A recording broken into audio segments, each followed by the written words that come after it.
Good morning. তো আজকের তারিখ হচ্ছে 11 এপ্রিল আর আজকের বারটা হচ্ছে বৃহস্পতিবার। আর এখন ঘড়িতে বাজে সকাল 8টা। তো 8টার সময় আমি একটা নতুন ব্লগ শুরু করছি। তো এই কদিন আমি কোনো রকম ব্লগ দিতে পারিনি, কারণ আমার শরীরটা ভালো ছিল না। তো যাই হোক, তো আজকের থেকে নতুন করে স্টার্ট করলাম, মানে ব্লগ দেওয়া, ব্লগ শুরু করলাম। তো সকালবেলাটা উঠেছি, উঠে ধরো ঘরটা ঝাড় দিয়েছি, উঠান ঝাড় দিয়েছি। তারপরে সকালে যা যা কাজ সব কমপ্লিট, বাসি নাইটিও ছেড়ে নিয়েছি। তো এখন আমি বিছানাটা তুলবো। ছেলে ঘুমাচ্ছিল, আসলে ও তো এখন ঠাকুরের সাথে যাচ্ছে, সারা মাঠপাড়া ঘুরে বেড়াচ্ছে, তো প্রচুর খাটনি হচ্ছে, একটু রেস্ট নিচ্ছে না, তো প্রচুর ঘুমাচ্ছে। আজকে পরীক্ষা নেই, আর ঈদের ছুটি আছে। তো যাই হোক, পরীক্ষা নেই। তো চলো দেখতে থাকো।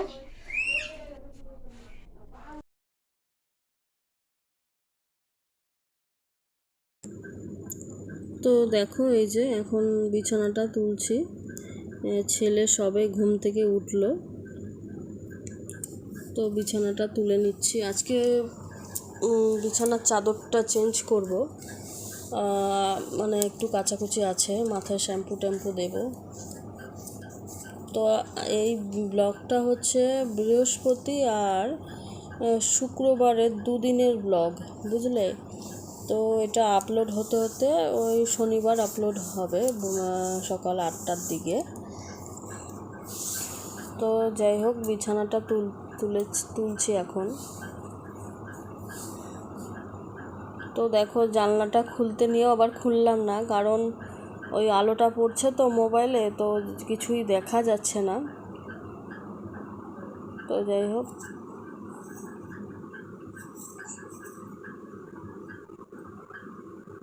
কাজ সেরম কিছু দেখাতে পারবো না, কারণ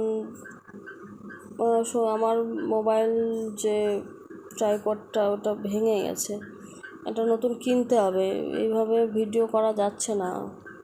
যাই হোক, এই তো দেখো, সবজি নিয়েছি, বাড়িতে সবজিওয়ালা এসছে, পুঁই শাক, পটল, তারপরে এই যে ছোটো ছোটো আম, আর একটু টক ডাল করবো, আর এই পুঁই শাক রান্না করব। তো এই যে একটা এটা থোড় নিয়েছি, তো থোড়টাও একটু বটি করব, কালো জিরা ফোড়ন দিয়ে। নিরামিষ খাচ্ছি তো, এটা রসুন দিলে আরও বেশি স্বাদ হয়, তো নিরামিষ খাচ্ছি দেখে তাই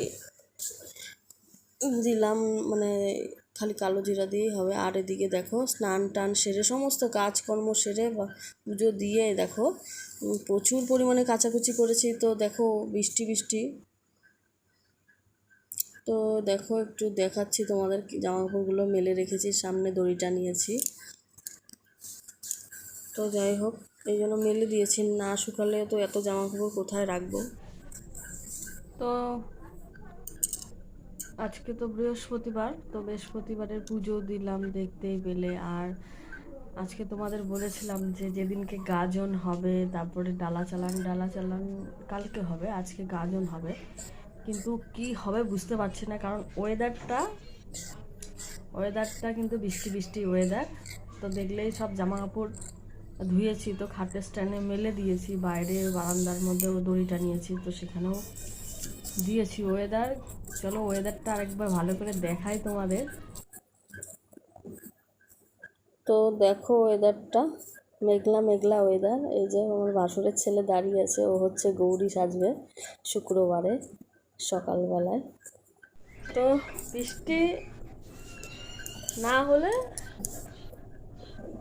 তাহলে তো দেখাতে পারবো, আর বৃষ্টি হলে তো দেখাতে পারবো না। তো দেখতে থাকো ব্লগটা, তো আশা করছি ভালোই লাগবে। চলো। আর এই দেখো, বাড়িতে বৃহস্পতিবার ওই তখন প্রায় 4টে বাজে, তো তখনও ঠাকুর এসছে। তো এই দলে একজন মেয়েকে দেখতে পেলাম, উনি কবিতা বলছে। সাধারণত এইসব ঠাকুরের সাথে কালীবাড়ি যাচ্ছি, ওই যে পিছনে, ওই যে সব যাচ্ছি সদল বলে যাচ্ছি। তো তো দেখো কালীবাড়ি চলে এসেছি। তো কালীবাড়িতে পুজো আরম্ভ হয়ে গেছে। তো এই পুজোতে মানে যারা সন্ন্যাস নেয় তারাই পুজো করে, যে হেড যে সন্ন্যাস সেই পুজো করে, ব্রাহ্মণ পুজো করে না, কিন্তু এটা এই সন্ন্যাসরাই পুজো করে।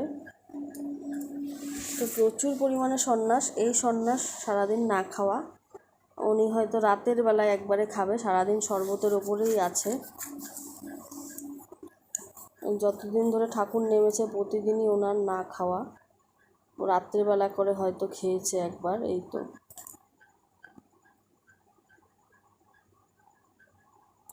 কালীবাড়িতে উনি প্রতি বছর পুজো করে। যাই হোক, পুজোটা সচরাচর দেখা হয় না। এবার এই যে শুক্রবারে যে হরগৌরী সাজবে, তো দুদল করে সাজাবে, কারণ এতবারই নাচ করতে হবে, তো দুদল না সাজালে হবে না। তো এইটা হচ্ছে শিব, এটা গৌরী। এই যে প্রথমটায় শিব আর তার গৌরী হচ্ছে এটা, এই যে কাজল পরিয়ে দিচ্ছে, তাদেরকে বরণ করছে। তারপরেও এই যে এটা আরেক দলের শিব আর তারপরেরটা গৌরী। তো দেখো প্রচুর পরিমাণে সন্ন্যাসরা এখানে আছে, আমার ছেলেও আছে ওইখানটায়, ছেলেকে দেখা গেল না। তো এই যে বরণ দিচ্ছে এরা, মানে শুক্রবার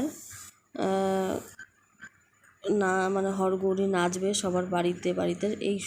এরাও কিন্তু পুরো না খাওয়া, মানে যেদিন নাচবে মানে শুক্রবার সারাদিন কিন্তু না খাওয়া, তারা কিন্তু রাত্রেবেলায় একবারে খাওয়া দাওয়া করবে। সারাদিন এই রোদে, পুরো রোদে নাচ করবে। আর এদিকে দেখো গাজন শুরু হয়ে গেছে, বললাম না গাজন আসবে, মানে দলে দলে সব সেজে আসবে, এক এক দল এক এক রকম সাজবে। তো এটাই প্রথম দল। তো কালীবাড়িতে টোটাল 7টা দল এসেছিল, আমি টোটাল ভিডিও করতে পারিনি, মানে সব ভিডিও। তো এটা প্রথম দল, এর মধ্যে কয়েকজন মহিলাও আছে, মহিলারা তো সাধারণত সাজে না। তো এই দলটাই দেখি প্রতিবারই 2-3 জন মহিলা সেজে আসে। উনি কিন্তু মহিলা, এই হলুদ শাড়ি পরা 3 জনাই মহিলা, আর বাদবাকি সব মেল।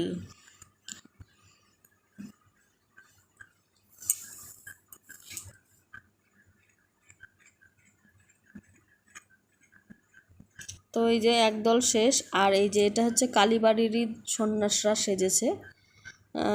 ওরা এগুলো মানে হাতে যে দাওগুলো এগুলো ওরা বানিয়েছে, এগুলো ফলস দাও, মানে মায়ের হাতে যে থাকে, মা কালীর হাতে, সেই দাও। তো এটা আরেকটা দল, আমি এই 3টে দল দেখালাম এ পর্যন্ত। মানে যে যেরকম সাজতে পারে, আমরা যেমন পোর্সের মাঠে গজিওলাই সাজি না, যাই হোক ওটা কী বলে আমার ঠিক উচ্চারণটা মনে হয় হলো না, যাই হোক ভুল হলে তোমরা অবশ্যই আমাকে বলে দিও, কারণ আমরা এগুলো মানে কেজি স্কুলে দেখতে পেতাম। তো এই দেখো এটা আরেকটা দল, এরা এই দাওগুলো কিন্তু একদম সত্যিকারের দাও, রাম দাও বলে। তো এই রাম দাও নিয়ে নাচ হচ্ছে। এটা এই দিয়ে 4টে দল হলো।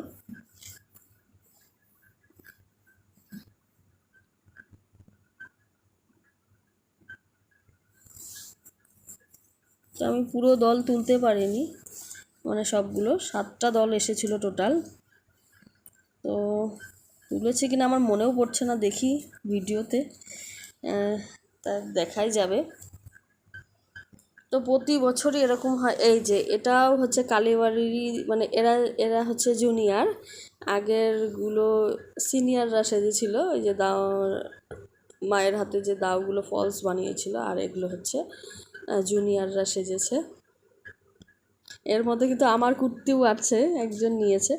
এইটা আরেকটা দল, তাহলে 5, এই যে 6টা, এই যে 6টা দেখালাম। এটা হচ্ছে ভারতীয় সৈন্য, ভারতীয় আর্মি, আর এদিকে এরা হচ্ছে ওই যে মাওবাদী হবে এরকম সেজেছে। তো লাস্টে এইটাই সব থেকে বেটার হয়েছে, তো সুন্দর হয়েছে, লাস্টটা ভীষণ সুন্দর হয়েছে। আমি ভিডিওটা পুরো করতে পেরেছি কিনা আমার ঠিক মনে পড়ছে না, যাই হোক, আমি ভিডিওটা কেটে দিয়েছিলাম, মানে লাস্ট ফিনিশিংটা খুব সুন্দর হয়েছে, মানে সমস্ত এই যে এদেরকে মেরে দিয়েছে, তো আমাদের দেশটা স্বাধীন হলো, এটাই দেখালো, বেশ হাততালিও পড়েছিল। তো এই দেখো শুক্রবার সকালে গৌরীকে সাজানো হলো, আর এই যে ওদের দলেরই এই দলটা এসছে আমাদের বাড়িতে, আমার ভাসুরের ছেলে আসেনি, ও অন্যদিকে নাচতে গেছে। আর এই দেখো রাতের বেলায় শুক্রবার রাতে চলে এসেছি, গাজন আগে ওটা দেখালাম, আর এটা হচ্ছে ডালা চালান। তো দেখো শুরু হয়ে গেছে, যে এই ডালার মধ্যে কিন্তু একটা আস্ত শোল মাছ, জ্যান্ত শোল মাছ আছে। তো এটা নিয়েই নাচ করছে, এর গায়ে যে নাচছে তার মধ্যে কিন্তু প্রচুর পরিমাণে মন্ত্র দেওয়া। এই 3-4 জন ঘোরাঘুরি করছে, ওকে কিন্তু চেপে ধরবে, মাটি থেকে তুলে দিলে ওর শক্তি কমে যাবে। এখন কিন্তু ওর গায়ে প্রচুর পরিমাণে শক্তি, যা ওকে মানে ধরে রাখা যাবে না। তো এই ভিডিওটা কেমন লাগলো অবশ্যই লাইক কমেন্ট শেয়ার করে দিও।